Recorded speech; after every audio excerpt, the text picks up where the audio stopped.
나다나의 생제담제지 삼주남다의 가리레제비 홀사염에게서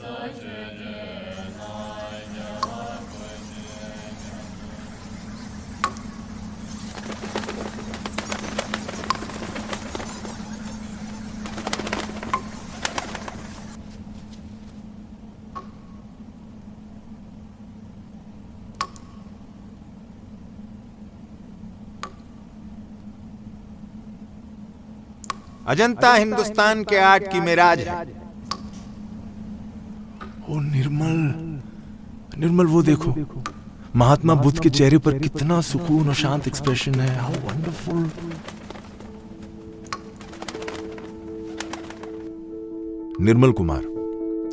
निर्मल कुमार कुदरत की तरफ से एक शायराना दिल और दिमाग लेकर आया था।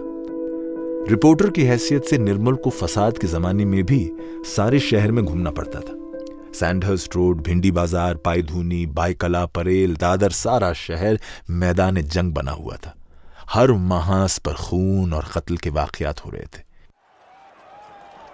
अरे ये तो हिंदू है, हिंदू नहीं रे, साला बन रहा है। पाजामा पहनी हिंदू कैसे हो सकता है? साले का पाजामा खोलकर खतना देखो। और निर्मल को ऐसा मालूम हुआ जैसे हिंदुस्तान की आजादी का महल अड़ाड़ा दम गिर पड़ा हो। ये पहाड़ की गोद से तराशे हुए गार, ये मुजस्समे, ये तस्वीरें, ये सनाई, ये मुसव्वरी, क्यों और किस लिए? बेकार है ये सब। ये सारी मेहनत बेकार थी। बेहतर होता कि इतनी मेहनत पत्थरों में गुलकारी करने के बजाय इंसानों को इंसान बनाने में सर्फ की जाती, ताकि आज वो एक दूसरे का खून ना करते। अजंता से हिंदुस्तान ने ना कुछ सीखा है और ना सीखेगा। मगर यहां एक लाश नहीं, 27 लाशें रखी थीं। उनमें से कौन हिंदू था और कौन मुसलमान? मौत की बिरादरी में सब एक थे। कातिल की छुरी ने सबको बराबर बराबर लिटा दिया था। ये ठंडा पथरीला फर्श, ये था उनका पाकिस्तान और उनका हिंदुस्तान। ये बेकार मौत, ये पथराई हुई आंखें, ये सन्नाटा, ये बेचारगी, ये थी उनकी आजादी। ये था उनका इस्लाम और ये था उनका वैदिक धर्म। जय जय महादेव और अल्लाहु अकबर। निर्मल अमली सियासत से हमेशा दूर भागता था। अलावा अखबार के काम के जो वो पेट की खातिर करता था, वो अमल के मैदान का धनी नहीं था। उसकी दुनिया ख्यालात और महसूसात की दुनिया थी। फिर भी फसादात शुरू होने के तीसरे दिन ही वो अपने मोहल्ले के शांति दल में शामिल हो गया था, और शायद इसलिए कि उसका ताल्लुक एक अहम रोजाना अखबार से था। और शांति दल हो या सेवा समाज हो या खुद्दाम वतन, हर पब्लिक जमात को पब्लिसिटी की जरूरत होती है। उसको कमेटी का मेंबर भी चुन लिया गया। निर्मल का दोस्त और हमसाया अहमद, जो एक दूसरे अखबार में सब एडिटर था, वो भी कमेटी का मेंबर चुन लिया गया था, इसलिए कि तमाम शिवाजी पार्क के इलाके में वही सिर्फ अकेला मुसलमान था जो शांति दल में शामिल हुआ था। और ऐसी कमेटियां सरकारी मंजूरी हासिल नहीं कर सकती जब तक उनमें सब फिरकों के नुमाइंदे मौजूद ना हों। चंद रोज तक निर्मल शांति दल की तंजीम के काम में मुस्तगर्क रहा, और उसे ऐसा मालूम हुआ कि फसाद के असर से उस पर जो एक खतरनाक काहिली और घुटे घुटे गम और बेबसी की हालत तारी हो गई थी, वो अब जाती रहेगी। शांति दल में शामिल होकर उसको वही वजदाफनी मुसर्रत हासिल हुई जो एक सिपाही को जंग का नगाड़ा सुनकर होती है। ये जंग तारीकी और रोशनी के दरमियान थी, गारतगरी और अमन के दरमियान। वो इस जंग में एक सिपाही था। वो शैतानी तअस्सुबात और दरिंदगी के खिलाफ जिहाद में शरीक था।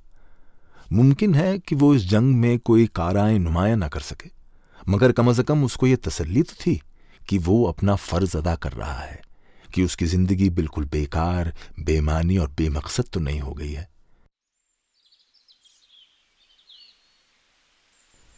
भारती ने कई बार निर्मल से कहा, चलो ना, बंबई से बाहर कहीं चले, जब फसाद खत्म हो जाएगा तब आ जाएंगे।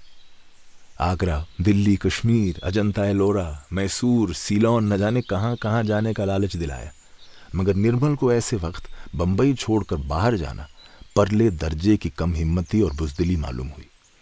भारती ने लाख समझाया कि उस जैसे हसास आर्टिस्ट के लिए अपनी जान को खतरे में डालना उसकी खुदादाद ज़हानत की तहक़ीर और तौहीन थी। मगर वो ना माना और सिवाय ऑफिस आवर्स के सारे दिन और रात का बेशतर हिस्सा शांति दल के काम में सर्व करता रहा। शांति दल का काम?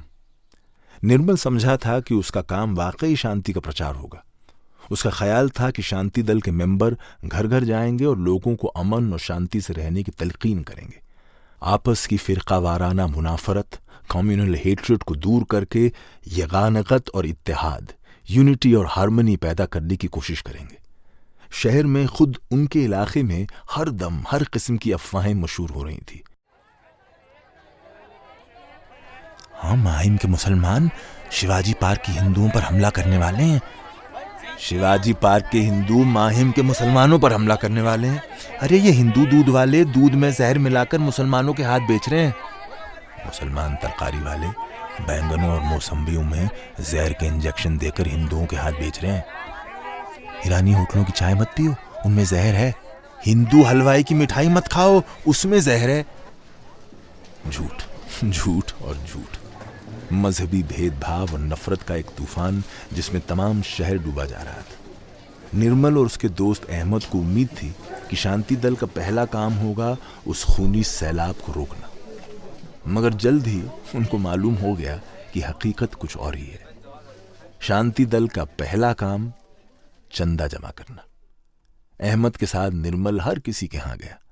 गिनती के जो चंद मुसलमान थे उन्होंने मदद करने से साफ इनकार कर दिया।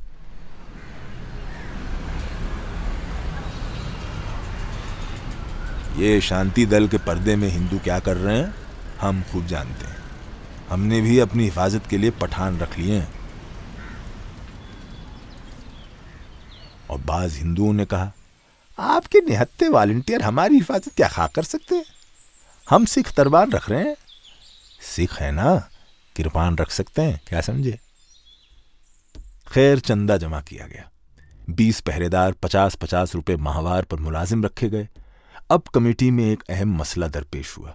इनको कहां कहां ड्यूटी पर लगाया जाए? भाई, मेरी माने तो एक एक आदमी को हर सड़क के नाके पर लगाया जाए। नहीं निर्मल जी, ये तो हिमाकत होगी। नहीं, हमला सिर्फ 3 तरफ से हो सकता है, या माहिम की तरफ से, या वर्ली की तरफ से, या समंदर की तरफ से। सिर्फ इन नाकों पर पहरा लगाना चाहिए। हमला? किसका हमला? अब मुसलमान अगर हमला करेंगे तो और किधर से हमला करेंगे? पर इन पहरेदारों का काम क्या होगा? अरे, इनसे कह दिया जाए कि जैसे ही किसी मुसलमान गुंडे को देखें सीटी बजा दें, ताकि चारों तरफ से लोग जमा हो जाएं। सिर्फ मुसलमान गुंडे? और अगर हिंदू गुंडे हुए तो? निर्मल ने यह सवाल किया तो, मगर वो अहमद की आंखों से चार न कर सका। कमेटी के जलसे के बाद उसने अहमद से कहा, भाई, ये तुम्हारी हिम्मत है कि ऐसे लोगों के साथ काम कर सकते हो। मुझे तो ये सब महासभाई मालूम होते हैं यार। मैं ऐसे बेवकूफ़ों और जाहिलों की कमी दोनों तरफ है यार। तुम नहीं जानते कि माहिम के मुसलमानों में क्या क्या अफवाहें मशहूर की जा रही हैं। वो समझते हैं कि शिवाजी पार्क में शांति दल के नाम से हिंदुओं की एक फौज तैयार की जा रही है, जो बहुत जल्द माहिम के मुसलमानों पर शब खून मारेगी। चंदा, वॉलंटियर, मुहाफिज, वर्दियां, सीटियां, जलसे, रेजोल्यूशन, पुलिस कमिश्नर के नाम अर्जियां, मगर शांति का प्रचार, इत्तेहाद का प्रोपेगेंडा, इनका नाम नहीं। तो फिर शांति दल का मकसद? इस दौड़ धूप से फायदा? हर तरफ बस मुसलमान गुंडे, हिंदू गुंडे। घरों में पत्थर जमा करके रखो। मैंने तो 10 लाठियां छुपा रखी है। मेरे हमसाये के पास पिस्तौल है। शांति, शांति, शांति।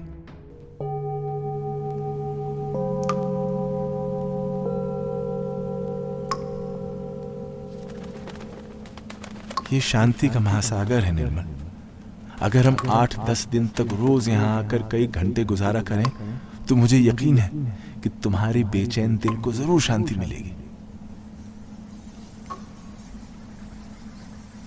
आपने सब गार देख लिए हैं, अब एक बाकी रह गया है, मगर उसमें आपको दूसरे गारों की तरह संग तराशी और मुसव्वरी के नादिर और हसीन नमूने नहीं मिलेंगे।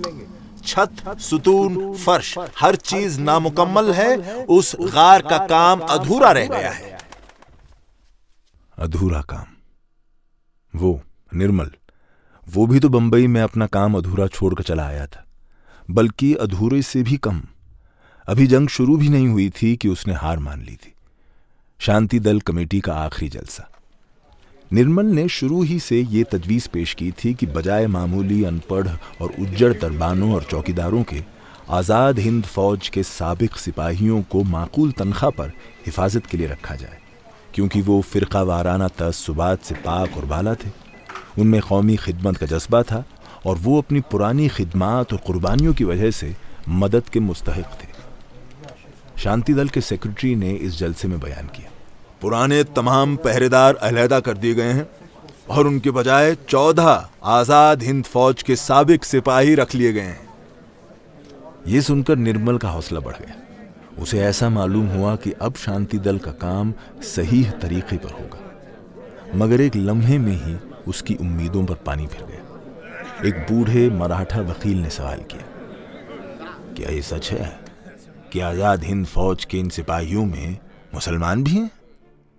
सेक्रेटरी ने जवाब दिया, हाँ, मगर सिर्फ एक मोटे गुजराती सेठ ने फरमाया, मेरे हलके में इस बात पर बड़ी बेचैनी फैली हुई है।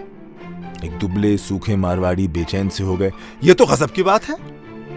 बूढ़े वकील ने ऊंची आवाज में कहा, मैं सेक्रेटरी साहब से इस मामले में जवाब तलब करता हूं कि क्यों एक मुसलमान को रखा गया। नहीं, अगर ऐसा होगा तो हम लोग एक पैसा चंदा नहीं देंगे। गुजराती सेठ ने अपना फैसला सुनाया।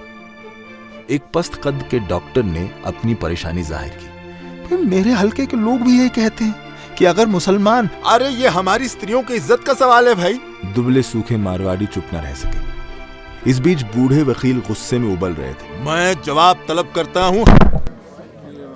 खामोश खामोश प्लीज। आखिर सेक्रेटरी को बोलना ही पड़ा, देखिए, मैं तो इसमें कोई हर्ज नहीं समझता। आज़ाद हिंद फौज में हिंदू मुसलमान की तफरीक नहीं की जाती, लेकिन अगर कमेटी की राय यही है तो हम किसी बहाने से उस मुसलमान सिपाही को अलहदा कर सकते हैं। हाँ हाँ, फौरन, एकदम। अरे उसे रखा ही क्यों? सिर्फ अहमद खामोश बैठा मुस्कुरा रहा था।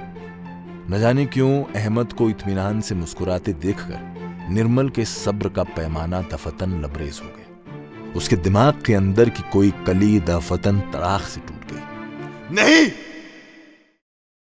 वो गैर मामूली जोश से चिल्लाया। सेक्रेटरी, जो जलसे की रुदाद में ये अल्फाज लिखने में मसरूफ था कि ये तजवीज़ बिला मुखालफत पास की गई कि आज़ाद हिंद फौज के जिन साबिक सिपाहियों को हिफाजत के लिए रखा जाए उनमें कोई मुसलमान ना हो, अपनी कुर्सी से तकरीबन उछल पड़ा। उसके हाथ से कलम गिर पड़ा और सफ़ेद कागज़ पर जहां इस तजवीज़ के अल्फाज लिखे गए थे वहां रोशनाई का एक बड़ा धब्बा पड़ गया। नहीं नहीं नहीं! जैसे एक लफ्ज के 10 बार दोहराने से बाकी 10 मेंबरों की राय मनसूख हो जाएगी। मैं ऐसी तजवीज़ की कभी किसी हालत में मुवाफकत नहीं कर सकता। निर्मल के अल्फाज की वालहाना शिद्दत और जुनून ने चंद लम्हों के लिए सबको खामोश कर दिया, मगर उस खामोशी में उसे अपनी आवाज खोखली और बेमानी मालूम हुई। ऐसी तजवीज़ हमारे लिए बाइसे शर्म होगी। हम शांति और इत्तेहाद के नाम लेवा हैं, मगर हम खुद बदतरीन फिरका वाराना तअस्सुबात का सबूत दे रहे हैं। अगर ये तजवीज़ पास हुई तो मैं इस मामले को प्रेस और पब्लिक के सामने रखना अपना फर्ज समझूंगा। और अहमद मुस्कुराया जा रहा था, जैसे कह रहा हो, शाबाश बच्चे, मगर ये सब बेकार है। दुबले मारवाड़ी ने मुखालिफ की हैसियत से कहना शुरू किया, भाई मिस्टर निर्मल को नहीं मालूम कि हम हिंदू कितने खतरे में हैं? भाई हम तो साफ बोलेंगे, अगर मुसलमान रहेगा तो हम चंदा नहीं देंगे। हाँ जी हाँ, हम इस्तीफा देकर हिंदू महासभा के सुरक्षण दल में मिल जाएंगे। गुजराती सेठ और पस्त कद डॉक्टर ने अपना दो टूक फैसला सुना दिया, मगर चालाक बूढ़े वकील दूसरों को हाथ के इशारे से खामोश करते हुए निर्मल से मुखातिब हुए। भाई मिस्टर निर्मल, आप एक बात बताइए, ये हिंदू इलाका है, अगर यहां पहरा देते हुए उस बेचारे मुसलमान सिपाही को कुछ ऐसा वैसा हो गया तो कौन जिम्मेदार होगा? आप? और ये कहकर उसने गुजराती सेठ और पस्त कद डॉक्टर की तरफ देखकर आंख मारी, गोया कह रहा हो, देखा मेरा कानूनी पैंतरा, ऐसे ऐसे लौंडे मैंने बहुत देखे हैं। अहमद ने मुस्कुराकर निर्मल की तरफ देखा और नजरों में कहा, मैंने कहा नहीं था कि कोई फायदा नहीं है। तजवीज पास हो गई। निर्मल बिफरा हुआ खामोश बैठा रहा। वो बहुत कुछ कह सकता था, दावे, दलाइल, मंतिक, सियासत, मगर उसे मालूम था कि इस तअस्सुब और जहालत की दीवार पर सिर पटखना लाहासिल है। उसके चारों तरफ आवाजों का समंदर ठांठे मारता रहा। तजवीजें पास होती रहीं, बहस मुबाहिसे होते रहे, हस्बे मामूल मुखालिफ मेंबरों और ओहदेदारों में सख्त कलामी भी होती रही, मगर निर्मल ने कुछ कहा न सुना।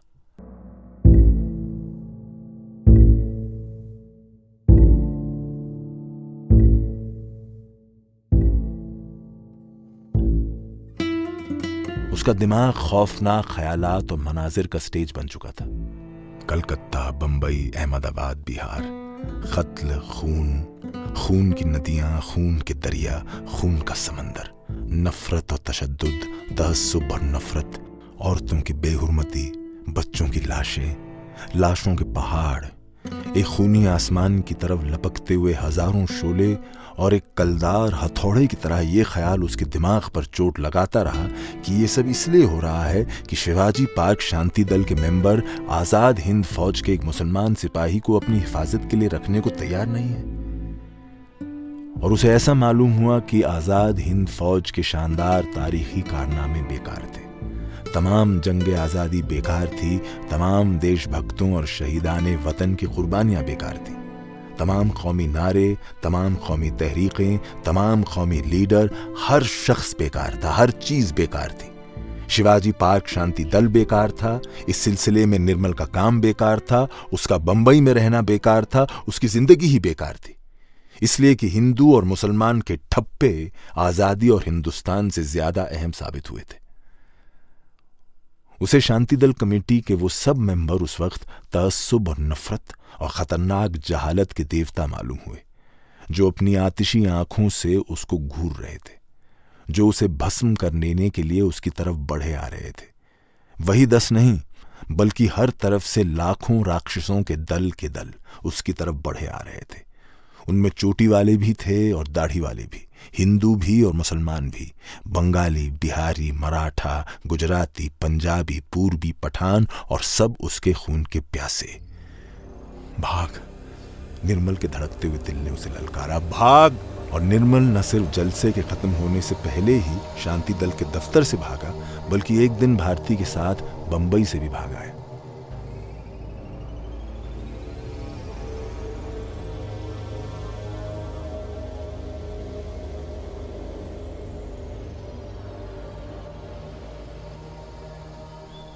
कहां चले निर्मल? जहां ये कत्ल खून ना हो, जहां अखबार ना हो, रेडियो ना हो, जहां हिंदू ना हो, मुसलमान ना हो, जहां चाकू, छुरियां, बर्छे, भाले, तेजाब, गुंडे, मवाली ना हो, दूर, दुनिया और जिंदगी से दूर। अजंता?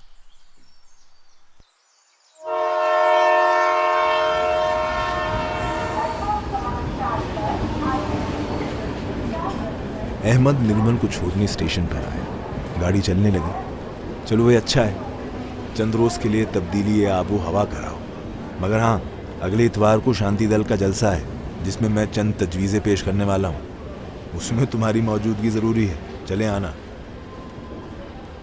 मैं अब शांति दल के जलसे में कभी नहीं आऊँ। तब अहमद ने चलती रेल के साथ भागते हुए कहा था, ये क्या बात हुई यार, तुम इस काम को अधूरा छोड़कर नहीं भाग सकते निर्मल। अधूरा काम? ये अजंता के संग तराश और मुसव्विर, ये भी तो इस आखिरी गार को अधूरा छोड़कर चले गए। न जाने क्यों, क्या वाकया पेश आया कि 800-900 बरस तक दर्जनों नस्लों की मुसलसल मेहनत के बाद इस गार को वो अधूरा छोड़ने पर मजबूर हो गए। तुम्हारा क्या ख्याल है भारती? पर भारती वहां नहीं थी, न गाइड था, कोई नहीं था। निर्मल की आवाज गार की पथरीली दीवारों से टकराती हुई गुलाम गर्दिश में घूमकर फिर वापस लौट आई। शायद वो इस अंधेरे और अधूरे गार के किसी कोने में अपने ख्यालात में गुम हो गया था और भारती और गाइड ये समझकर बाहर चले गए थे कि मुमकिन है वो तंग आकर वापस चला गया हो। उसको इस गार में घूमते काफी अरसा हो गया होगा, क्योंकि दरवाजे के बाहर जो सामने वाली सरसब्ज पहाड़ी नजर आती है वो काली पड़ चुकी थी। शायद आफताब गुरूब हो चुका था। एक बढ़ती हुई घुटन की तरह गार में अंधेरा छाता जा रहा था। निर्मल बाहर जाने के लिए कदम बढ़ा ही रहा था कि उसने एक मशाल को अपनी तरफ आते देखा, और वो देखकर हैरान और परेशान रह गया कि जो कोई भी ये मशाल लिए आ रहा था वो गार के तन्हा दरवाजे से दाखिल नहीं हुआ था, बल्कि मुखालिफ सिम्त से आ रहा था। फिर उसने सोचा कि शायद गाइड उसे ढूंढते हुए गार के किसी दूसरे अंधेरे कोने में चला गया हो और अब लौट रहा हो। मगर उसकी हैरत की कोई इंतहा न रही जब उसने देखा कि मशाल हाथ में लिए हुए जो आदमी गेरुए रंग की कफनी पहने हुए आया था उसको किसी की तलाश नहीं थी। उसने एक अधूरे सुतून के सहारे मशाल लगा दी और अपनी कफनी के किसी झोल में से एक छेनी और एक हथौड़ा निकालकर पत्थर को छीलने लगा।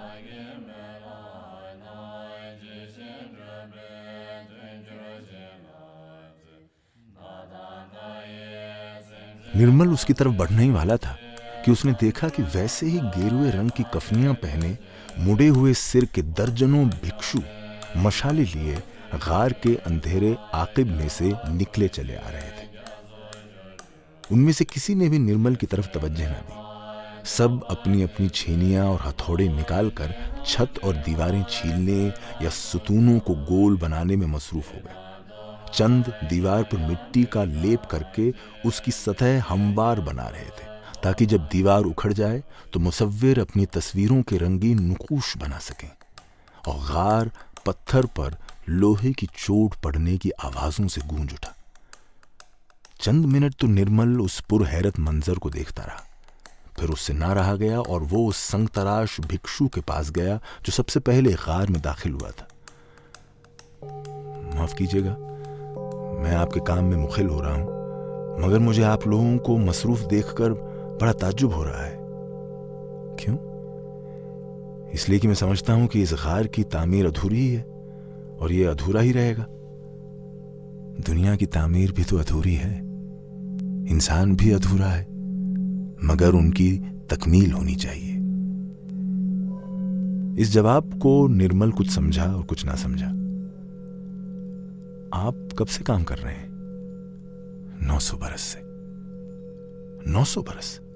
आपका मतलब है कि आपकी उम्र मैं और उससे पहले मेरे पिता और उससे पहले उनके पिता और उससे पहले उनके पिता, एक नस्ल के बाद दूसरी नस्ल और उसके बाद तीसरी नस्ल, आत्मा की चक्र की तरह काम का चक्र तो चलता ही रहता है।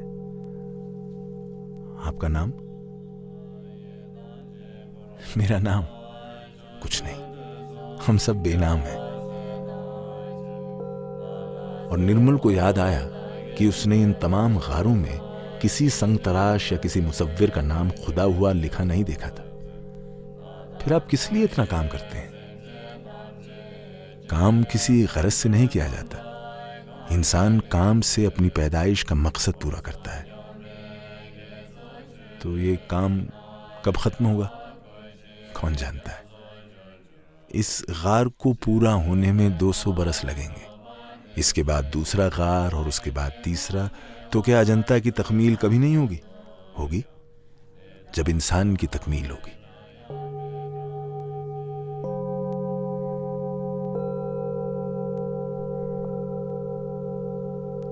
निर्मल की शक परस्ती उसकी हैरत पर गालिब हुई और उसने किसी कद्र तल्खी से पूछा, मेहरबानी करके मुझे समझाइए कि हजारों बरस से जो आप जैसे हजारों आदमी इतनी मेहनत कर रहे हैं, ये क्यों और किस लिए? ये पहाड़ की गोद से तराशे हुए गार, ये मुजस्समे, ये तस्वीरें, ये सनाई, ये मुसव्वरी, ये क्यों और किस लिए? बेहतर होता कि इतनी मेहनत पत्थरों में गुलकारी करने के बजाय इंसानों को इंसान बनाने में सर्फ की जाती, ताकि आज वो एक दूसरे का खून न करते होते। आप लोगों ने संग तराशी और मुसव्वरी के ये जादूघर हमें धोखा देने के लिए बनाए हैं। ये गार दुनिया से, असलियत से, सच्चाई से फरार सिखाने के लिए बनाए गए हैं। संग तराश भिक्षु के चेहरे पर एक अजीब पुरसुकून मुस्कुराहट थी, जिसमें तलखी का शाइबा भी न था, सिर्फ मोहब्बत और रहम और अमीक इतराक। उसने अपने काम से नजर हटाए बगैर सिर हिलाकर जवाब दिया, नहीं। निर्मल को उस आदमी की मुस्कुराहट, उसके सब्र और सुकून पर गुस्सा आ रहा था। तो फिर अजंता का क्या मकसद है? अजंता का क्या पैगाम है? सुनो।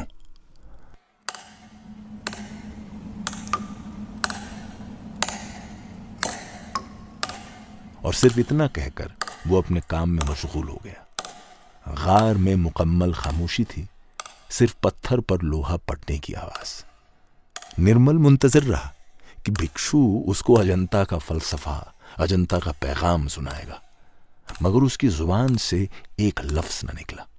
सिर्फ उसकी छेने की खट खट खट खट और पत्थर के पतले पतले पत्थर छिलकर फर्श पर गिरते रहे। तो क्या तुम नहीं बताओगे कि अजंता का पैगाम? मगर अचानक निर्मल के अंधेरे दिमाग में समझ की एक किरण चमकी और उसकी जुबान पर जुमला अधूरा रह गया। गार में मुकम्मल खामोशी थी, सिर्फ पत्थर पर लोहे की चोट पड़ने की आवाज। यही था अजंता का पैगाम, जिसे वो भिक्षु निर्मल को सुनाना चाहता था। निर्मल की आंखों में समझ की नई चमक देखकर वो राहिब अपनी मासूम अदा से मुस्कुराया और फिर अपने काम में मसरूफ हो गया। और निर्मल को ऐसा मालूम हुआ जैसे उसे दफतन दुनिया का सबसे बड़ा खजाना मिल गया हो। आबे हयात, अक्सीर, अमृत रस, इस कीमती नुस्खे के सामने हर चीज हेच और फीकी थी। उसे अजंता का पैगाम मिल गया था। न जाने कब तक वो उस गार के कोने में बैठा हुआ पत्थर पर लोहे की चोट पड़ने की आवाज सुनता रहा। खट खट खट खट खट। और हर बार जब लोहे की छेनी पत्थर की दीवार पर पड़ती थी, निर्मल को मालूम होता कि वो ज़बान हाल से कह रही है, अमल अमल अमल, काम काम काम, मेहनत मेहनत मेहनत। अमल से पत्थर मोम की तरह छीला जाता है, अमल से पहाड़ की चट्टानें काटी जाती हैं, अमल से पत्थर में गुलकारी की जाती है, अमल से तस्वीरों में जिंदगी का रंग भरा जाता है, अमल से इंसान इंसान बनता है। अमल ही इबादत है, अमल खुद अमल का इनाम है। खट खट खट खट खट। पत्थर पर लोहे की चोट पड़ने की आवाज। आज नहीं तो कल, 100 बरस में नहीं तो 1000 बरस में ये पत्थर जरूर छिलकर, तरश कर संगतराशी और मुसव्वरी के नादिर नमूने बनेंगे। एक दो के हाथों नहीं, हजारों मिलकर इनको तराशेंगे। नस्लों के बाद नस्लें इस काम को जारी रखेंगे। ये काम कभी खत्म नहीं होगा। इसकी मंजिल कमाल फन है। खट खट खट खट। पत्थर पर लोहे की चोट पड़ने की आवाज। आज नहीं तो कल, 100 बरस में नहीं तो 1000 बरस में इंसान की फितरत के पत्थर छिलकर, तरश कर हुस्न और खूबसूरती, फन और इल्म के नादिर नमूने जरूर बनेंगे। एक दो के हाथों नहीं, हजारों, लाखों, करोड़ों तमाम इंसान मिलकर इनको तराशेंगे। नस्लों के बाद नस्लें इस काम को जारी रखेंगी। इसकी मंजिल तकमील इंसानियत है। खट खट खट खट खट। पत्थर पर लोहे की चोट पड़ने की आवाज। निर्मल ने देखा कि राहिब अपने काम में इतना मुस्तगर्क था कि उसे मालूम भी ना हुआ कि कब हथौड़े की चोट उसके अंगूठे पर पड़ी। जख्म से लाल लाल लहू की बूंदें टपक कर पथरीली फर्श पर गिर रही थीं। और दफतन निर्मल को वो तमाम तस्वीरें याद आ गईं जो उसने इन तमाम गारों में देखी थीं। हजारों बरस के बाद भी कितने ताजा, कितने शादाब थे उनके रंग। और न जाने क्यों निर्मल ने सोचा कि उन तस्वीरों की लाली में इंसान के खून का रंग है। जभी तो वो इतनी जीती जागती हैं, जभी तो उनमें इतनी जिंदगी है। शायद वो सो गया था, शायद वो अपने ख्यालात में खो गया था। जब उसको होश आया तो गार तुलुए आफताब की धीमी धीमी तिरछी किरणों से रोशन हो रहा था, मगर हर तरफ सन्नाटा था। न वो संगतराश थे, न मुसव्विर, न मशालें। तो क्या उसने ख्वाब देखा था? शायद कितना अजीब ख्वाब। हाँ, ख्वाब ही होगा। रात भर इस माहौल में गुजार कर कोई ताज्जुब नहीं कि मेरे तखय्युल ने एक कैफियत पैदा कर दी हो। मगर बाहर जाते वक्त जब वो उस सुतून के करीब से गुजरा जिसको उसके ख्वाब वाला राहिब तराश रहा था, तो उसने देखा कि सुतून पर एक फूल खुदा हुआ है जो कल नहीं था, या शायद ये भी उसका वाहिमा ही हो। फिर कुछ याद आकर उसकी नजरें फर्श पर गईं। वहां सुर्ख मोतियों की तरह ताजा खून की कई बूंदें पत्थर पर बिखरी हुई थी। निर्मल भारती से मिले बगैर स्टेशन पहुंच गया। अगले दिन इतवार था और उसे शांति दल के जलसे में अहमद की तजवीज़ों की हिमायत करने के लिए पहुंचना जरूरी था। बंबई से, फसाद से, जिंदगी से कोई फरार नहीं था। रेल में एक हमसफर ने पूछा, आप शायद अजंता होकर आ रहे हैं? जी नहीं, मैं अजंता की ओर जा रहा हूं।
Shit,